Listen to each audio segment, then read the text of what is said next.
Well, I have an answer to that. I said, now, tell me the last time that Jack Benny, Red Skelton, Benny comedian. There's a chilling truth about Johnny Carson that most people have never heard before. For decades, the world saw him as the smooth-talking legend of late-night TV. The man who made The Tonight Show the heartbeat of American entertainment. He was the face everyone trusted, the quick-witted host who could make anyone laugh and charm even the coldest guest. But behind that perfect smile and razor-sharp humor, there was something far darker than anyone imagined. Johnny Carson wasn't just the king of late night. He was a man who carried secrets that almost no one dared to speak of. While audiences saw him as calm, classy, and untouchable, those who worked close to him whispered about another side, one fueled by quiet grudges and deep personal betrayals. He never let it show on camera, but offstage, he kept a hidden scorecard, a private list that would shock anyone who ever watched him on TV. Before his death, Carson reportedly revealed something that sent shivers through those who knew him best.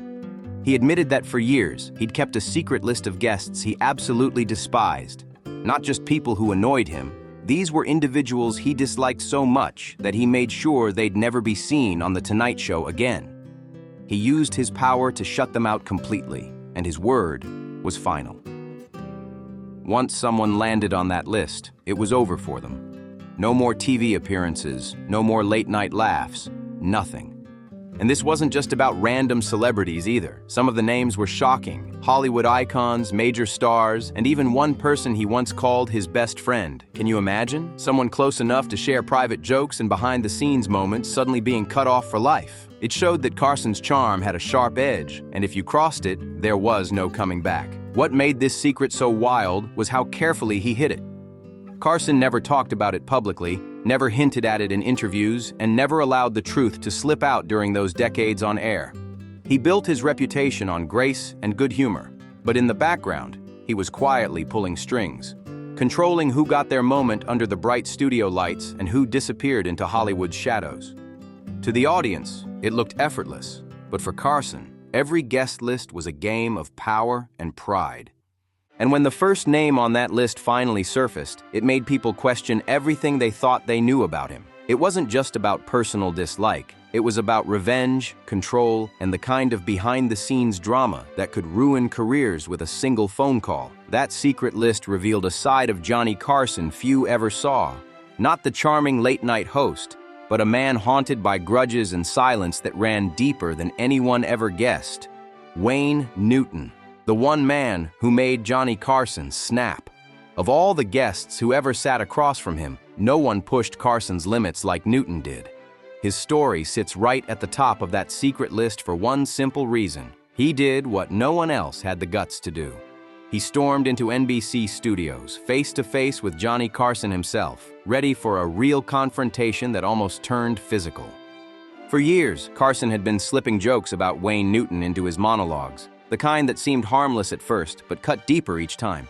He teased Newton's youthful looks, mocked his Vegas showman image, and even threw out sneaky little remarks about his masculinity. Back in the late 70s and early 80s, those kinds of jokes could destroy a star's career overnight. Newton had taken it quietly for a long time, swallowing his pride, smiling for the cameras, and pretending it didn't sting. But then came the night Carson went too far, and this time, it got personal. Live on national TV, Carson dropped a joke that crossed every line of respect. Newton didn't laugh. He didn't send a polite message or call his agent to smooth things over. He decided to handle it himself, face to face. Using his star power, he walked straight past NBC security like he owned the place, marched right down the hallway, and burst into Carson's office. The two men locked eyes. One, the reigning king of late night, the other, a Vegas icon who'd had enough humiliation. The tension was electric, like something out of a movie.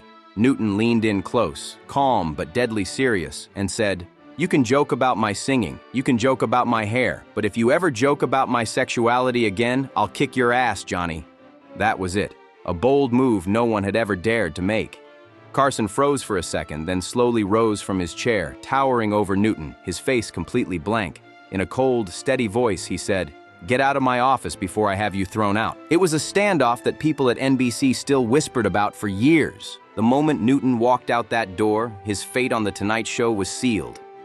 Carson wasted no time. He told his staff never to book Wayne Newton again, ever. The ban was immediate and absolute. Newton had committed the one sin you couldn't come back from, threatening the king on his own turf, and Carson made sure that anyone who challenged him like that paid the price.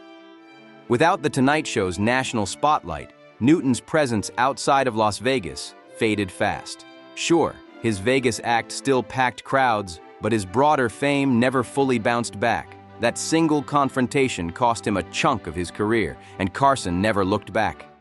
The rift stayed wide open, cold and silent, for the rest of their lives. Years later, when Newton was asked about it, he didn't hesitate. He said, "I'd do the same thing again." That one sentence proved the bad blood never cooled, not one bit.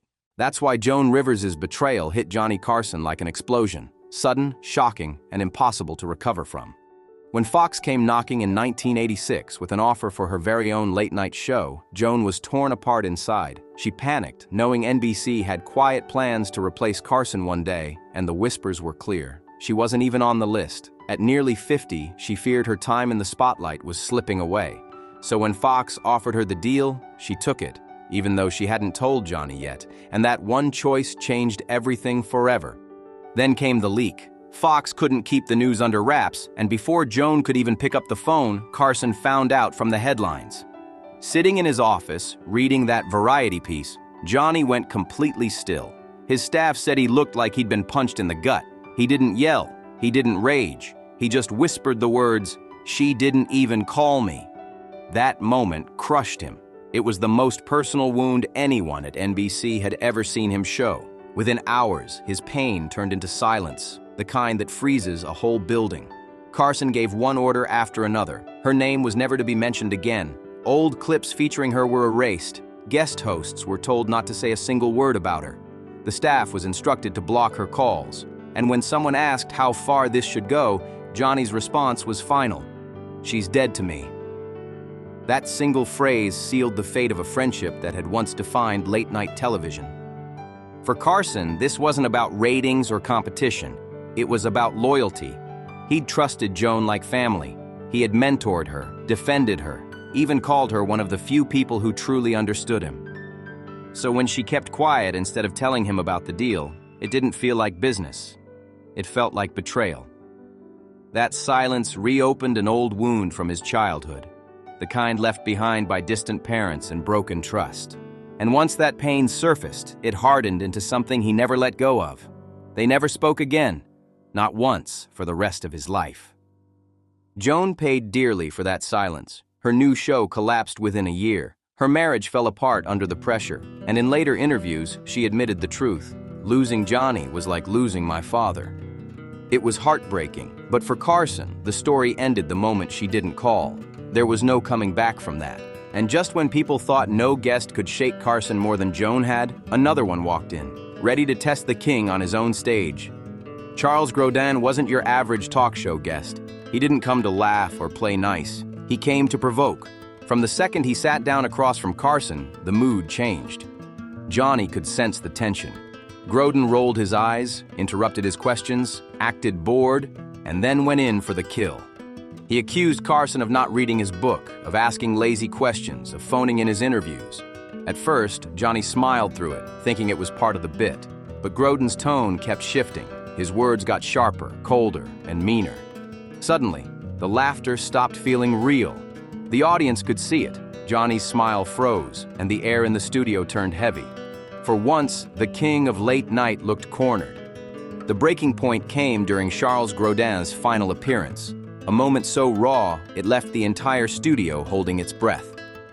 With a smug half-smirk, Grodin leaned across the desk and dropped a line that cut straight to the bone. "Do you actually care about any of your guests, or is this just a paycheck for you?" The audience laughed awkwardly, unsure if it was a joke or a jab. But Johnny didn't laugh. His smile froze mid-expression, his eyes went dark, and the charm drained right out of the room. For decades, Carson had built his image as the charming, unflappable host, the man who could make anyone feel at ease. But that calm came with walls so high, almost no one ever saw the real Johnny. He kept people at arm's length, even those closest to him. And in that one brutal moment, Grodin tore those walls down in front of millions. During the commercial break, you could cut the tension with a knife. Carson didn't raise his voice, didn't argue. He just leaned over to his producer and said quietly, "We're done with that." That was it. No second chances, no apology tour, no explanation. Grodin's name was quietly erased from the guest list, forever. For Carson, this wasn't about comedy anymore. It was about respect. The stage was sacred to him. It represented everything he'd worked for, everything he'd built from scratch. And when Grodin turned that moment into a personal attack, Johnny saw it as a line that could never be uncrossed. The band stuck for the rest of his career. Years later, Grodin admitted, "Maybe I went too far." But by then, the bridge wasn't just burned, it was ashes on the wind. And if you thought that was the worst humiliation Johnny ever faced, wait until you hear about the night Shelley Winters threw a drink straight into his face, live, under the studio lights. Some moments in television happen so suddenly, so violently, that they freeze everyone in place. Shelley Winters gave late-night TV one of those moments, a scene so shocking that even Johnny, the man known for his iron composure, couldn't recover in real time. From the second she walked onto the stage, something felt off. Shelley wasn't her usual graceful, glamorous self. She was distracted, irritated, and clearly not sober. Carson noticed right away, but ever the professional, he tried to steer the interview gently, giving her room to settle in. He cracked a light joke, something harmless, just trying to keep things easy. But that tiny joke hit the wrong nerve. Shelley's smile dropped like a curtain, her eyes narrowed, and before anyone could react, she grabbed her glass of whiskey and flung the entire drink right into Johnny Carson's face. The studio gasped in total shock. The audience froze, the crew went silent, and Carson sat there drenched, stunned, and humiliated in front of millions. It was one of those rare times in his 30 years on air where Johnny lost that cool, controlled aura he was famous for. As soon as the show cut to commercial, he stood up, soaked, furious, and silent. He didn't say a word. Shelley Winters was escorted out of the building before the break was even over. When the cameras came back on, Carson had changed his suit and forced himself to keep the show rolling. But inside, he'd already made his decision. Turning to his team, he said in a low, steady voice that left no doubt, "Never book her again." And that was final. For Carson, this wasn't just about a spilled drink. It was about respect. You didn't embarrass the host on his own stage. You didn't humiliate the man who gave you that platform. Shelley had shattered that unwritten rule in the most public way possible, and the price was permanent. She never appeared on The Tonight Show again. To Johnny, that drink wasn't just liquid. It was an attack on his dignity, his authority, and the empire he'd spent decades building. And that stain, symbolic or not, stayed with him long after the cameras stopped rolling. The meltdown that ended it all, Truman Capote's night of disaster. Unlike others on Johnny Carson's secret blacklist, Capote didn't get banned because of insults, grudges, or betrayal. No, his downfall came in one unforgettable, chaotic moment. A live broadcast that spiraled so far out of control that Johnny realized, for the first time ever, a single guest could actually sink his entire show in front of millions of viewers. From the second Capote stumbled onto the stage, Johnny knew something was wrong. His entrance said it all. The uneven steps, the glassy stare, the shaky voice that couldn't quite find its rhythm. The audience laughed politely, thinking it was part of Capote's quirky charm. But Johnny didn't laugh. He'd been around too long to mistake disaster for eccentricity. What he saw wasn't funny. It was a train wreck in slow motion. As the interview began, things unraveled fast. Capote slurred through his sentences, losing his train of thought mid-answer, drifting into half-finished ramblings that left Carson scrambling to keep things on track. Then, it got worse. The slurs turned into strange, unfiltered comments, the kind that made the network's censors break into a cold sweat. Johnny tried everything he could to save the show. He shortened his questions, changed topics, and even tried to turn the chaos into something resembling humor, but nothing worked. The more he tried, the deeper Capote sank. And then came the breaking point. Without warning, Capote launched into a long, inappropriate story about a wild Hollywood party, filled with details so explicit that it couldn't possibly stay on air. The control room panicked. The audience sat in stunned silence. And Johnny, keeping his cool for as long as he could, made a rare, decisive move. He cut to commercial early. He never did that unless there was a true emergency, and this moment absolutely qualified. During the break, Carson leaned forward, looked Capote straight in the eyes, and said quietly but firmly, "Truman, you are not well tonight." It wasn't anger. It was disappointment, deep and heavy. When the cameras came back, Johnny wrapped the segment in record time, under 4 minutes, making it one of the shortest guest spots in Tonight Show history. The staff quickly escorted Capote out of the studio, and once the dust settled, Carson gave the final word: he's not coming back. There was no meeting, no second chance, no discussion. For Johnny, it wasn't about judging Capote's personal demons. He had his own battles, and he understood struggle better than most. But showing up incoherent on national TV crossed a sacred line. It wasn't just self-destruction. It risked the reputation of the show, the trust of the audience, and the legacy he'd spent decades protecting. Losing The Tonight Show was a brutal blow for Truman Capote. His career took a sharp hit afterward. No more book promotions on the biggest platform in America, no more charming the crowd under the studio lights. And Johnny, he never looked back, he never mentioned the incident again, never reconsidered, never softened his stance. The ban stayed absolute, permanent, untouchable. And now you know the truth. The 7 names Johnny Carson kept buried until the very end. Each one tells a story of power, pride, and the quiet vengeance of a man who ruled late-night television like no one else ever could. Even after the cameras stopped rolling and the laughter faded, Johnny Carson's legacy carried a shadow most people never saw. Those 7 names, the guests he silently erased from The Tonight Show, weren't just about revenge or control. They were reminders of how much power he held and how much it cost him to keep that throne. Every decision he made, every ban he handed down, came from a place deeper than anger. It came from fear, pride, and an obsession with perfection that ruled his entire life. Behind the curtain, Carson lived by one rule: the show must always be in control. No chaos, no surprises, no cracks in the image he'd built so carefully. Each banned guest had violated that rule in their own way, testing his patience, challenging his authority, or exposing something he worked his whole life to hide. Wayne Newton's confrontation made him look vulnerable. Joan Rivers' betrayal broke his heart. Charles Grodin exposed the wall he hid behind. Shelley Winters shattered his composure on live TV. And Truman Capote's meltdown nearly destroyed the credibility of his entire show. To Johnny, these weren't just incidents. They were scars. As the years passed, those memories stayed with him like ghosts. He'd walk through the quiet halls of NBC long after the audience had gone, his reflection flickering on the dark studio glass. It was said that sometimes, when a producer mentioned a guest's name, even casually, Carson's jaw would tighten just slightly, as if that old fire never really went out. He didn't need to say anything. His silence spoke louder than words. But even in that silence, there was a strange sense of regret, the kind he never admitted out loud. Those who knew him best said that behind closed doors, Johnny was haunted by how much the job had taken from him. Every feud, every grudge, every banned name chipped away at the man behind the legend. He'd given everything to protect his image. But in doing so, he'd built walls so high that almost no one could reach him anymore. By the time he stepped away from The Tonight Show in 1992, Carson had become a myth, untouchable, respected, but distant. He rarely gave interviews, avoided public appearances, and spent his later years watching the world he once ruled move on without him. The industry changed, hosts came and went, but no one ever matched the command he held or the fear he inspired. And yet, when those who worked with him looked back, they couldn't help but wonder, if Johnny could have done it differently, would he? Would he have picked up the phone and made peace with Joan? Would he have forgiven Newton or let Grodin make one more appearance? No one knew. Johnny never talked about it, never hinted, never apologized.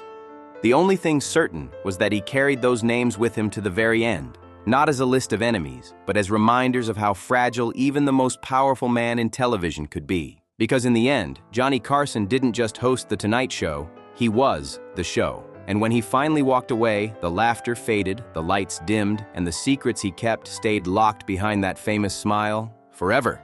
Even after Johnny Carson's final bow, the mystery of those 7 names refused to fade away. They became part of his legend, whispered stories passed between studio insiders, fans, and old Hollywood voices who still remembered how much power one man once held. Every name on that hidden blacklist told a story of ambition, pride, and pain.